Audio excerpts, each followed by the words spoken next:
Dale Hausner grew up on the streets of Phoenix, Arizona, the youngest of 5 brothers.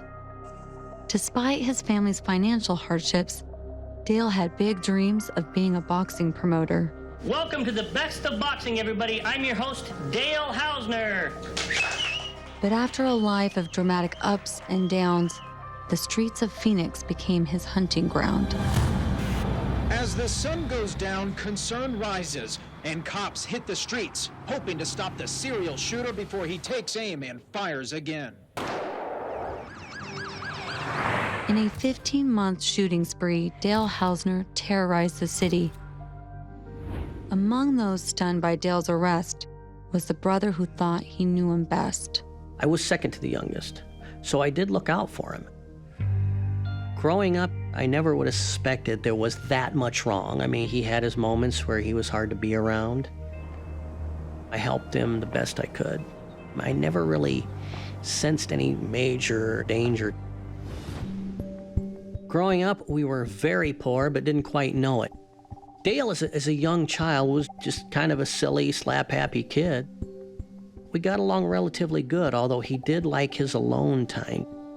I always joke, genetically in one way, we inherited the weak, puny gene, but as we got older, we learned to exercise more, at least get stronger for what we had. For the Hausner brothers, a favorite exercise is boxing. But the sport also offers a glimpse into Dale's dark side. We had a punching bag. Dale would talk to the punching bag and he would say, "I don't want any problems," and he'd throw a punch at it. And then he'd stop and he'd say, "Really, I don't want any problems." And he'd practice this quick, sharp punch movement out of the blue. He came home one day and he was like really fired up. And I said, "Well, what's going on?" He says, "Well, this kid's been picking on me every day, so I finally took care of it.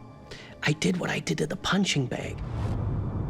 I said, "Well, I'm proud of you for defending yourself." And he looked at me and he said, "Well, but there's something more." When my hand hit his face and I saw the blood, it felt good. It's a glimpse into Dale's secret life, a life that Randy would only learn about much later when he discovers Dale's private journal. Here's a part where he says, "I started stealing and starting fires when I was 9. My one passion was destroying things. I loved it, breaking windows, slashing tires, spraying bleach on people's clothes while they hung to dry." Is this the brother you knew? No. It makes you wonder, did he just choose evil? Is something wrong with his brain? A lot of things go through your mind. In May of 2005, Dale starts a new nocturnal activity. He joyrides through the quiet streets of Phoenix with a gun.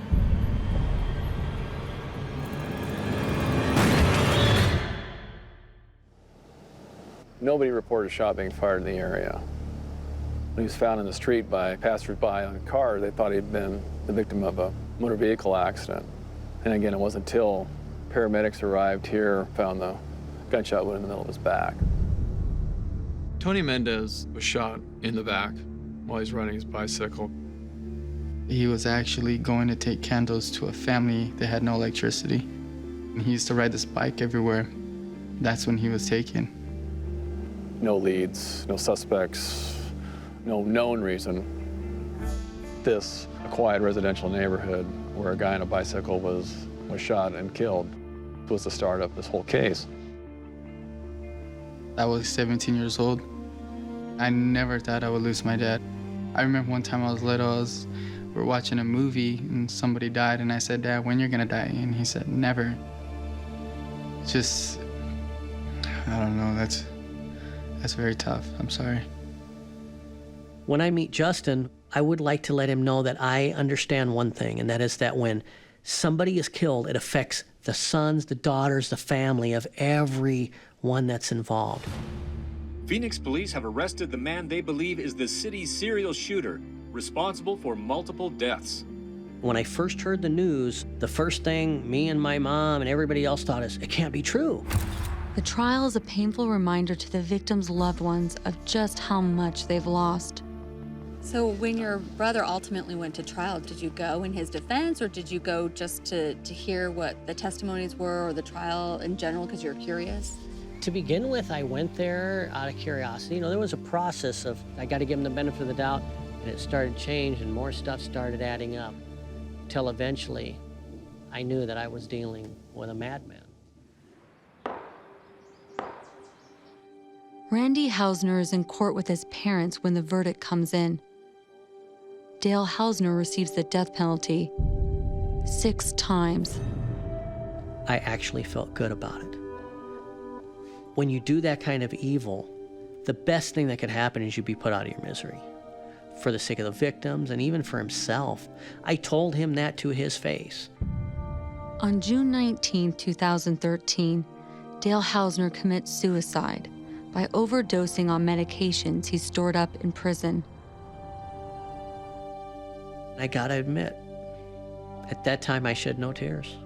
I actually felt relief. I said, it's over. Justice for me would have been for him to be in a cell for the rest of his life. Dale never took responsibility for what he did. It never seemed like he showed to me regret for what he did. For Randy, there's still unfinished business, expressing his family's sorrow to his brother's victims. When you have all these questions like who did it and why, it holds you back from getting over it and healing and getting through it. Justin Mendez is seeking answers for why his father was murdered by Dale Hausner. He did a lot of pain to my family, especially my little brothers and sisters. It hit them the most because they barely got to know my dad. Justin, me and my family in no way justify the behavior that my brother did, his evil acts towards your innocent father. It disgusts us, and our heart goes out to you, and we just want you to know that. You lost your father, and that's a heart-wrenching thing. How did you find the strength to deal with that? My father wouldn't want me to, fall off track because of him being gone. He'd want me to be a better man. So I did my best to, try to make him proud because I know somewhere he's looking down on me. My dad, he was a very, very good person, and he loved his family. That's same with my little sister. He always had her in his arms. So Justin is also a dad now. Yeah, that also helped me get through losing my dad. Was my kids. So those are his grandkids. Oh, what a little doll. That's something I think about every day, that they're never gonna meet their grandpa, but your brothers didn't just take my dad away. He took a brother, a son, grandpa. Mm-hmm. Something that I wanted to tell you about was one time I went to visit Dale on death row. Mm-hmm. And I guess they were talking about, that prisoner over there, he killed a child and that's worse. And I said, yeah, that's horrible. But when you kill an adult, if they have a child, you are harming that child. Yeah, and it's not like you ever get over something like this. There's days you let go and you break down, or there's days like I compare all the time. Oh, look at that kid with his dad, or look at that guy with his daughter and his dad. My family, they just want to know why like somebody would take somebody as good as my dad. I wish I could have given you more justice. You deserve better than what I've brought to the table today, to be honest. You deserve answers, and I can't give them.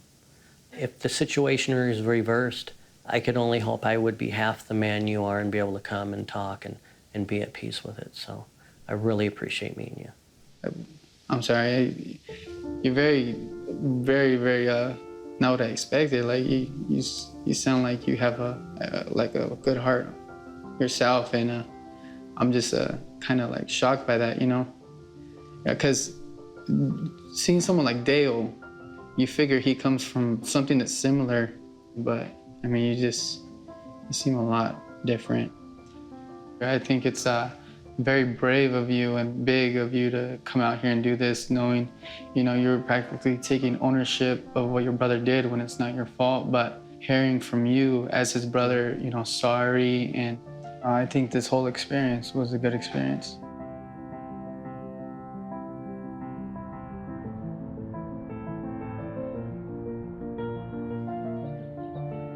It takes a really big person to step forward for what his brother did, even though it's not his fault. but it's still nice to know that his family is sorry and, you know, they are wishing the best for us and just wanting to make the world a better place. And I know one person in a big world is not much, but it's at least something, you know, it's at least something.